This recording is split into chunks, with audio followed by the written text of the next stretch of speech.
Hello everyone, আমি প্রদীপ্তা। সবাই কেমন আছেন? আশা করি সবাই খুব ভালো আছেন, আর আমরাও ভালো আছি। আমরা তো অনেক বেশি ভালো আছি, কারণ আমি যেদিন ভিডিওটা করছিলাম সেদিন ছিল জন্মাষ্টমী। আমি জন্মাষ্টমীর অনেক দিন পরেই ভিডিওটা পোস্ট করলাম, কারণ প্রচণ্ড ব্যস্ততার মধ্যে ছিলাম। ব্যস্ততা কাটিয়ে উঠে আমি ভিডিওটা পোস্ট করতে পারলাম। তো যাই হোক, সকলকে জানাই জন্মাষ্টমীর অনেক অনেক শুভেচ্ছা। ব্রাশ করার পর একটু বাইরে চলে এসেছিলাম হাওয়া খেতে খেতে দেখছি বৃষ্টিও পড়ছে। প্রত্যেক বছর জন্মাষ্টমীতে বৃষ্টি পড়ে, এবছরও হচ্ছে। আর আমি কেন বললাম হাওয়া খেতে পারবো, কারণ আমি উপোস। আমি হাওয়া আর জলই খাচ্ছি এখন সারাদিন। হাওয়া খাওয়া হয়ে গেছে, এখন চলে এসেছি ভেতরে। আর এই যে সবজি পাতি সব রাখা আছে এখানে, আর এখানে রাখা আছে মিষ্টি। এগুলো সব ভোগ নিবেদন করব, সেগুলোই রাখা আছে। প্রত্যেক বছর বাবা জন্মাষ্টমীতে ছানার কেক আনে, এবছর ছানার কেকটা আনতে বারণ করলাম, বললাম ছোট ছোট পেস্ট্রি এনে দিও, তাহলেই হবে। সেটাই রাখা আছে।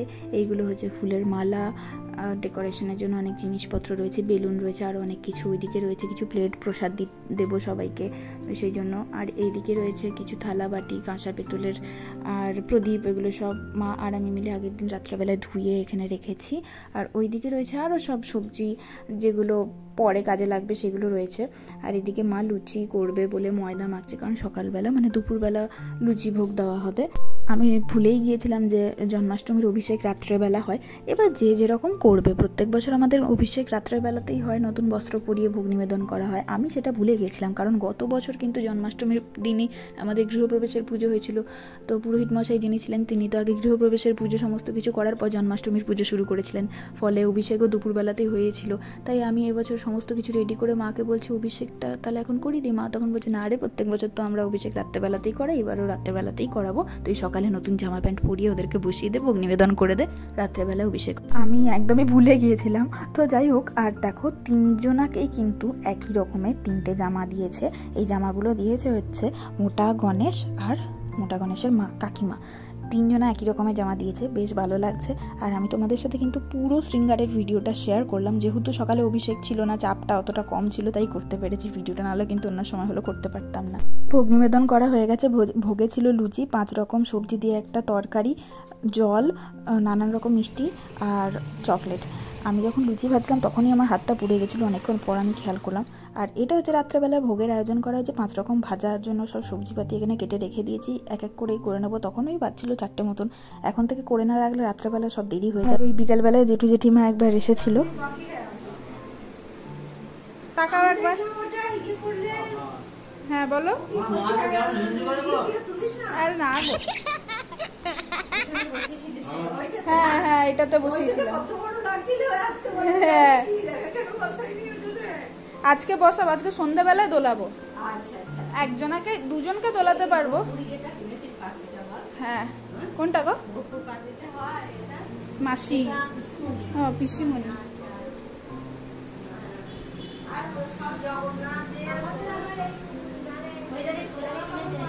হ্যাঁ,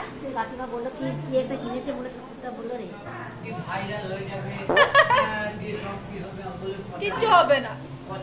এটা আবার অনেকক্ষণ পর সন্ধ্যাবেলা রেডি হয়ে গেছি পুজোয় বসবো বলে। ভিডিও ক্লিপ সেভাবে নিতে পারিনি, ব্যস্ততার মধ্যে কেটেছে সারাটা দিন। আর 5 ফলের রস দিয়ে তো স্নান করানো হয়। 5 ফলের রস আমার পক্ষে বের করা সম্ভব না, তাই আমি বেদানাটাই নিয়ে নিয়েছিলাম, ওটা রস দিয়ে স্নান করাবো।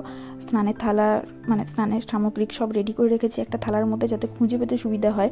আর এদিকে রয়েছে বস্ত্র, নতুন বস্ত্র এগুলো, আর ফুলের মালা, সমস্ত কিছু এক কাছে রেডি করে রেখে দিয়েছি, নাহলে দেরি হয়ে যাবে। আর দুপুরবেলা যে জামাগুলো পরিয়েছিলাম সেই জামাগুলো মা এক এক করে ছাড়িয়ে দিচ্ছে। আর এই যে ডেকোরেশন তোমরা দেখে নাও, বেলুন আর কিছু কিছু জিনিস দিয়ে সাজিয়েছি যতটা পেরেছি।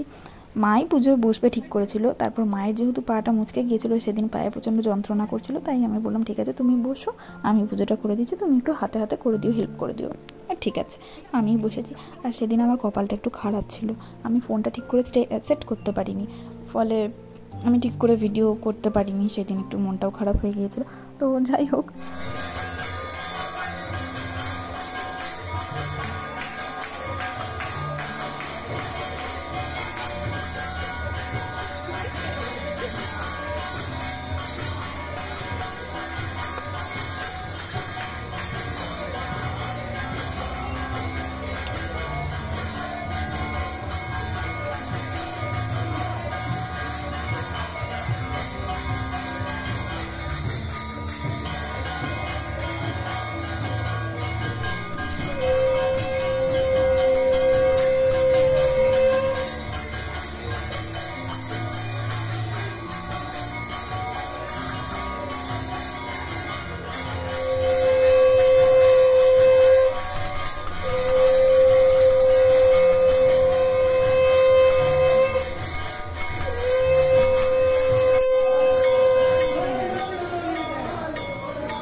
গোপালদের অভিষেক হয়ে গেছে, এবার শৃঙ্গার করিয়ে নেবো। আমি যবে থেকে নিত্যানন্দ এসছে তবে থেকেই আমি ওকে আগেই ওকে আমি সাজিয়ে দিই, কারণ ও ছোটো তো, আর ওর জামাগুলো হয়ে যায় এক সাইজ বড়, কারণ এই জামাগুলো এত সুন্দর দেখতে, ছোট সাইজ আর পাওয়া যায় না, এর থেকে ছোট সাইজ পাওয়া যায় না, তো যখনই নিই বড়ই নিতে হয়, আর বড় জামা ছোটো গোপালকে পরালে সে সময়ও লাগে অনেকক্ষণ, তাই ওকে আগে আমি সাজিয়ে বসিয়ে দিলাম।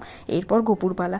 আর তোমরা তো দেখতেই পাচ্ছ শৃঙ্গারে যে জামাগুলো পরাচ্ছি সব লাইট কালার, এটাও কিন্তু লাইট কালার। গত বছর আমি ডিপ কালারের পরিয়েছিলাম, লাল পরিয়েছিলাম, এবছর আমি ভাবলাম পিঙ্ক, আকাশি কালার এইরকম টাইপের পরাবো। নিত্যানন্দ যেহেতু মিডিলে বসবে সেই জন্য ওর জামার রং হয়েছে পিঙ্ক, আমাদের গোপুর জামা ব্লু আর মানে আকাশি কালার, আর আমাদের কৃষ্ণার জামার রঙও কিন্তু আকাশি কালার। ওর আমি একই রকম ঘাগরা পেলাম না, তাই এটা নিয়েছি। আমি এগুলো সব রানীগঞ্জ বাজার ওখান থেকেই নিয়েছি এই জিনিসগুলো। আর এই যে এই মুকুটটা মানে পাগড়িটা আমার বান্ধবী সৌরিনা আমার কৃষ্ণাকে জন্মাষ্টমীর আগেই গিফট করে দিয়েছে। তো যাই হোক, তোমরা শৃঙ্গার দর্শন করে নাও, কেমন লাগছে আমাকে অবশ্যই কমেন্ট করে জানাবে। আর এই যে শ্রেয়া রানী চলে এসেছে, ওই আমার ভিডিওগুলো করে দিচ্ছিল, ওই মনে করে ওই কিন্তু ভিডিও করে দিচ্ছে, আমার ভিডিওর কথা মাথা থেকেই বেরিয়ে গিয়েছিলো। আর এইদিকে আমি ভোগের থালাটা সাজিয়ে নেবো, ভোগ আর আরতি সব একসাথেই করব, আগে সাজিয়ে নিচ্ছি। এই ভোগের থালা সাজানোই হচ্ছে যত ঝামেলা। আর গানও শুনছিলাম, পছন্দ মতন গান যদি না হয় এই সব কাজ করতেও ইচ্ছে করে না। মিষ্টির থালা তো সাজিয়ে নিয়েছি, এইবার ভোগের থালাটা সাজাবো।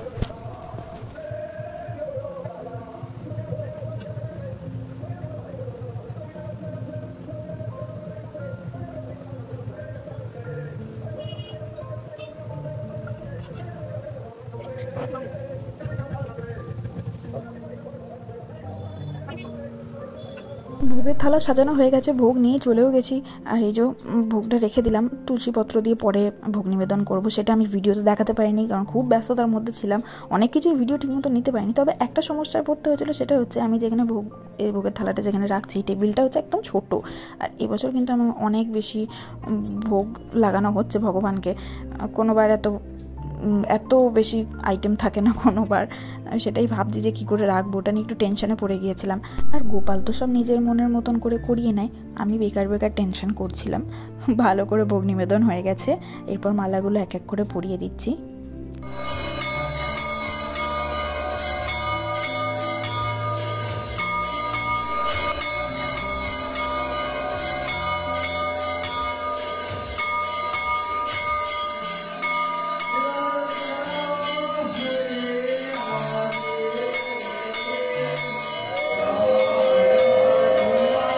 ভোগ নিবেদন হয়ে গেছে, ভোগ দর্শন করে নাও। এবছর কিন্তু ভোগে অনেক কিছু রান্না করা হয়েছিল, এটাই এই প্রথমবার, প্রত্যেক বছর কিন্তু এত কিছু রান্না করা হয় না।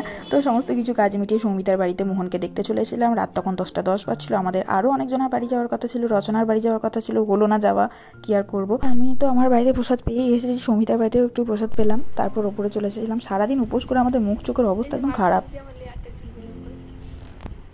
কটা বাজছে এখন? বন্ধুর বাড়িতে গোপাল দেখতে এসেছি, 11টা বাজছে, রাত 11টা, 10:41 বান্ধবীর বাড়িতে ঠাকুর দেখতে এসেছি, গোপাল দেখতে। হ্যাঁ, ওকে খুব সুন্দর লাগছে। টোন হ্যাঁ, আমাকে আচ্ছা গাইস ছা মিতার বাড়িতে আড্ডা মেরে ফিরতে আমার অনেক রাত হয়ে গেছিলো, তাই মা একটু নিতে গিয়েছিল। বাড়ি চলে এসেছি, বাড়ি এসে ভিডিও এন্ড করা হয়নি কারণ প্রচণ্ড টায়ার্ড হয়ে গিয়েছিলাম। এসে আরও অনেক কাজ বাজ ছিল, অত বাসনপত্র সব মাজতে হয়েছিল, তো ভিডিওটা আমি আর সেরকমভাবে এন্ড করতে পারিনি। গোপালদের দিন, গোপালদের কয়েকটা ফটো দিয়ে ভিডিওটাও এখানেই শেষ করছি। ভিডিওটা কেমন লাগলো সেটা তোমরা আমাকে অবশ্যই কমেন্ট করে জানাবে, ভালো লাগলে একটা লাইক করে দেবে। দেখা হচ্ছে খুব তাড়াতাড়ি পরের একটা ভিডিওতে, আর ততক্ষণের জন্য টাটা।